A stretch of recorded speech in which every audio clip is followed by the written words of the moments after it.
അപ്പം നമ്മുടെ മുട്ട പുഴുങ്ങാനായിട്ട് ഞാനൊരു സോസ് പാൻ എടുത്തിട്ടുണ്ട്. ഇതിലേക്ക് നമുക്ക് മുട്ട വെച്ച് കൊടുക്കാം. ഞാനിപ്പോൾ 4 മുട്ടയാണ് എടുത്തിട്ടുള്ളത്. 4 എണ്ണം ഞാൻ അതിലേക്ക് വെച്ച് കൊടുക്കുകയാണ്.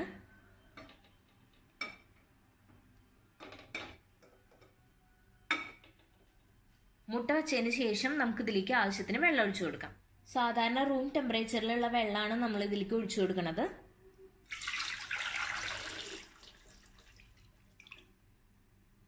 അപ്പോൾ വെള്ളം ഒഴിച്ചു കൊടുക്കുന്ന സമയത്ത് മുട്ട മുഴുവനായിട്ട് കവർ ചെയ്യുന്ന പോലെ വെള്ളം ഒഴിച്ചു കൊടുക്കണ്ട.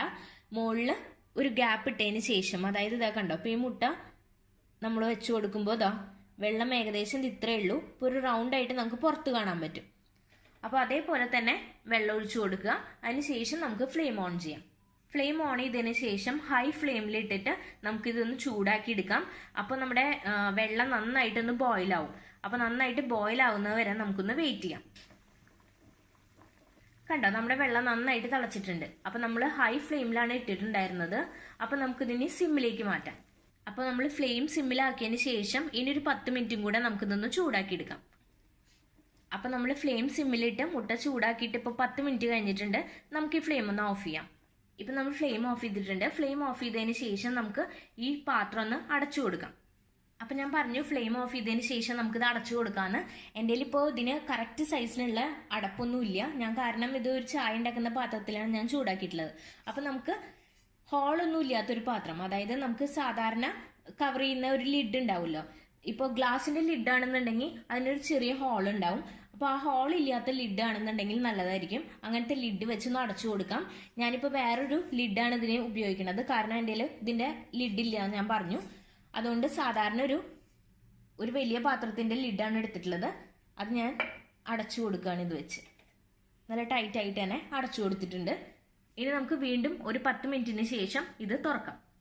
അപ്പോൾ ഒരു 10 മിനിറ്റ് കഴിഞ്ഞിട്ടുണ്ട്. നമുക്കിതൊന്ന് തുറന്നു നോക്കാം.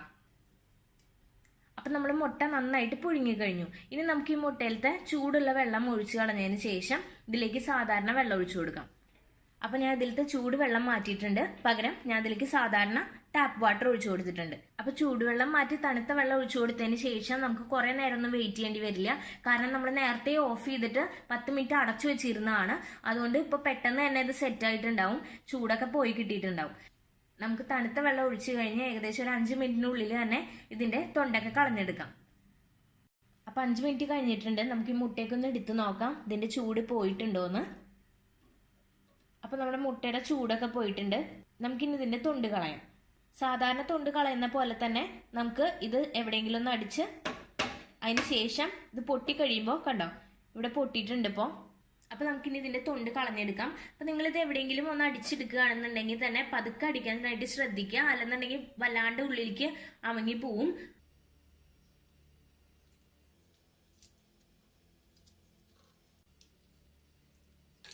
അപ്പോൾ കണ്ടോ നമ്മുടെ മുട്ട ഇവിടെ പെർഫെക്റ്റ് ആയിട്ട് കിട്ടിയിട്ടുണ്ട്. ഒരു പ്രശ്നവും ഇല്ല. കണ്ടോ? അപ്പോൾ ഇതേപോലെ തന്നെ നമുക്ക് ബാക്കി മുട്ടയും കൂടെ പൊട്ടിച്ചെടുക്കാം. എന്നാലല്ലേ നിങ്ങൾക്ക് മനസ്സിലാവുള്ളൂ എല്ലാ മുട്ടയും ഒരേപോലെ പൊട്ടാതെ വന്നിട്ടുണ്ടെങ്കിൽ. അപ്പോൾ നമുക്ക് എല്ലാ മുട്ടയും ഇതേപോലെ തന്നെ പൊട്ടിച്ചെടുക്കാം. കണ്ടോ, നമ്മൾ 4 മുട്ടയും തൊണ്ട് കളഞ്ഞെടുത്തിട്ടുണ്ട്. എന്നാൽ വളരെ ക്ലീൻ ആയിട്ട് തന്നെ വന്നിട്ടുണ്ട്. ഒരു തരി പോലും ക്രാക്കില്ല. അപ്പോൾ നിങ്ങൾ ഈ ഒരു മെത്തേഡ് വെച്ച് മുട്ട പുഴുങ്ങുകയാണെന്നുണ്ടെങ്കിൽ ഒട്ടും കേടുകൂടാണ്ട് തന്നെ നമുക്ക് മുട്ട ഫുള്ളായിട്ട് കുക്കും ആയിട്ടുണ്ടാവും. അതുമാത്രമല്ല ഒട്ടും തന്നെ ഒരു സ്ക്രാച്ച് പോലും വരാണ്ട് നമുക്ക് മുട്ടയുടെ തൊണ്ട് കളഞ്ഞെടുക്കാൻ പറ്റും. അപ്പം നിങ്ങൾക്ക് ഇങ്ങനെ കുക്ക് ചെയ്തെടുക്കുന്ന സമയത്ത് മുട്ട നന്നായിട്ട് വെന്തിട്ടുണ്ടാവും എന്നുള്ള സംശയം വേണ്ട. കാരണം നന്നായിട്ട് തന്നെ മുട്ട കുക്കായിട്ടുണ്ടാവും.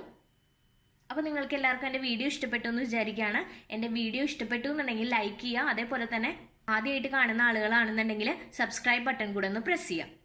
അപ്പോൾ മുട്ട പുഴുങ്ങിയെടുക്കാനായിട്ട് നിങ്ങൾ യൂസ് ചെയ്യുന്ന മെത്തേഡ് എന്താണെന്ന് വെച്ചിട്ടുണ്ടെങ്കിൽ അത് താഴെ കമൻറ്റ് ബോക്സിൽ ഷെയർ ചെയ്യുക. അപ്പോൾ വേറൊരു ദിവസം വളരെ ഈസി ആയിട്ടുള്ള വേറൊരു വീഡിയോ ആയിട്ട് വരുന്നതായിരിക്കും. അതുവരെയും ബൈ.